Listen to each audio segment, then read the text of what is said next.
আসসালামু আলাইকুম। ট্রাভেলার রাসেল চ্যানেলের পক্ষ থেকে আমি রাসেল আপনাদের সবাইকে জানাচ্ছি আন্তরিক শুভেচ্ছা এবং স্বাগতম। আমি এই মুহূর্তে আছি ভিয়েতনামের হোচিমিন সিটি শহরে। গতকাল এসেছি, তো গতকাল সন্ধ্যায় এসেছি, যদিও গতকাল আমি কোনো ব্লগ করতে পারিনি, একটু বৃষ্টি হয়েছিল কাল রাতে, তো আমি আর বের হতে পারিনি। সো আজ সকালে বের হয়েছি, একটু শহরটা দেখবো। আসলে এই শহরটা আসলে দেখবো যে কিভাবে সেটাই ভাবছি, বিকজ এই শহরে আপনার এত ট্রাফিক, যেটা আনবিলিভেবল ট্রাফিক। এখানে আসলে আর এখানে সব থেকে বড় প্রবলেম হচ্ছে শহরে এরা অতিরিক্ত মোটরসাইকেল চালায়, স্কুটি, যেটা আমাদের দেশে যেটা আমরা বলি স্কুটি। তো এই হচ্ছে অবস্থা, প্রচণ্ড ট্রাফিক, ইচ্ছা করলেই সহজে কোথাও যেতে পারি না।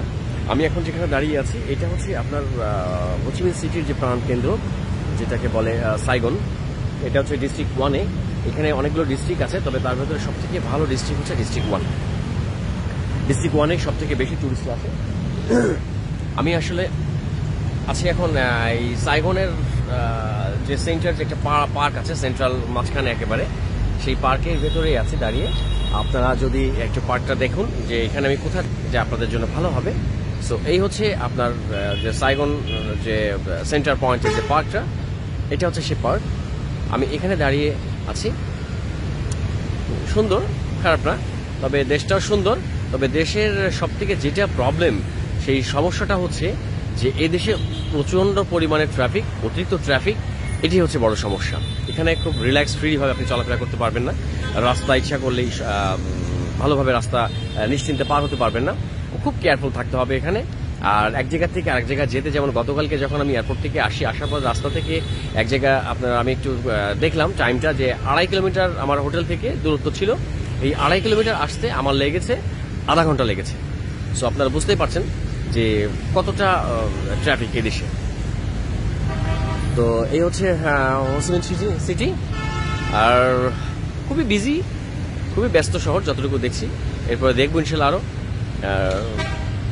ভালোই লাগছে, খারাপ না। এবং এখানে আসতে আপনারা ভিয়েতনাম অবশ্যই আসবেন। ভিয়েতনামে আসলে আপনার এইসব দেশে ঘুরতে বেশি খরচ না, এবং খুবই বাজেট, এই দেশগুলি খুবই বাজেট কম। সো আপনারা কম বাজেটেই আপনারা এই দেশগুলি ঘুরতে পারবেন।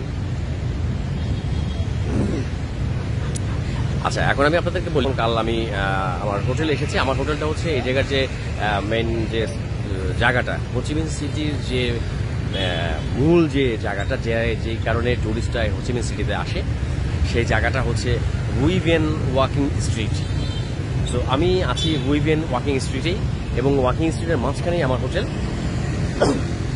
এখানে আসতে, এয়ারপোর্ট থেকে আমার হোটেলে আসতে, আপনারা যারা ভিয়েতনামে আসবেন, এখানে দুইটা চলে, একটা উবার চলে এবং আরেকটা সেকেন্ড একটা হচ্ছে গ্র্যাব, যেটা থাইল্যান্ড আমরা ইউজ করি, গ্র্যাব। সো এখানে আসলে আপনার উবারটা কম চলে, তবে বেস্ট ওয়ে হচ্ছে যদি আপনি গ্র্যাব ইউজ করেন। আপনি এয়ারপোর্টে নামবেন, নেমে গ্র্যাবে যদি আপনি আসেন এই ওয়াকিং স্ট্রিটে, উইভিএন ওয়াকিং স্ট্রিট, সেক্ষেত্রে আপনাকে এখানে পিক এবং অফ পিক আওয়ার আছে। পিক অফ পিক আওয়ার আছে, যদি আপনি পিক, যেমন অফিস যখন ছুটি হয় তখন আবার ভাড়াটা বেড়ে যায়। তো ন্যাচারালি আপনার ভিয়েতনামে যে ডং, ওদের কারেন্সিকে বলে ভিয়েতনামিজ ডং। তো এয়ারপোর্ট থেকে আপনাকে এই উইভিএন ওয়াকিং স্ট্রিটে আসতে আপনার ট্যাক্সিতে লাগবে, আপনি কখনো দেখা গেছে যে 3 লক্ষ ডংও আসতে পারবেন, কখনো 2 লাখও আসতে পারবেন, কখনো 5 লাখও লাগতে পারে। এটা হচ্ছে ইট ডিপেন্ডস অন ট্রাফিক, যে আপনি কোন টাইমটা আসবেন। সো সেখানে আপনারা গ্র্যাব নিয়ে সরাসরি চলে আসতে পারবেন। সো ভিয়েতনামে এসে আপনারা অবশ্যই গ্র্যাব ইউজ করবেন, তাহলে আপনাদের কিছুটা পয়সা সেভ হবে এবং আপনারা রিল্যাক্স এবং সেফলি ভাবে আপনারা এক জায়গা থেকে আরেক জায়গায় যেতে পারবেন। তো এই হচ্ছে আপাতত এই এতটুকুই। আর আমি যে হোটেলেতে উঠেছি, আমার হোটেলটি হচ্ছে 99 উইভিয়েন। আচ্ছা, আমি যে হোটেল ভাড়া যদি আপনাকে বলি, হোটেল ভাড়া ভিয়েতনামে হোটেল ভাড়া খুবই সস্তা, খুবই সস্তা হোটেল। এখানে $10, $12, $15, $20 মধ্যে আপনি খুব ভালো ভালো হোটেল পেয়ে যাবেন।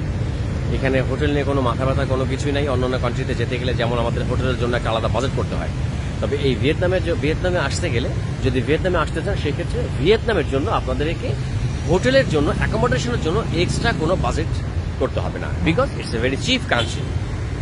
সো আপনি এখানে এসে ন্যাচারালি আপনি যে কোনো হোটেল আপনি নিতে পারেন, এবং একই জায়গায় অনেক হোটেল আছে।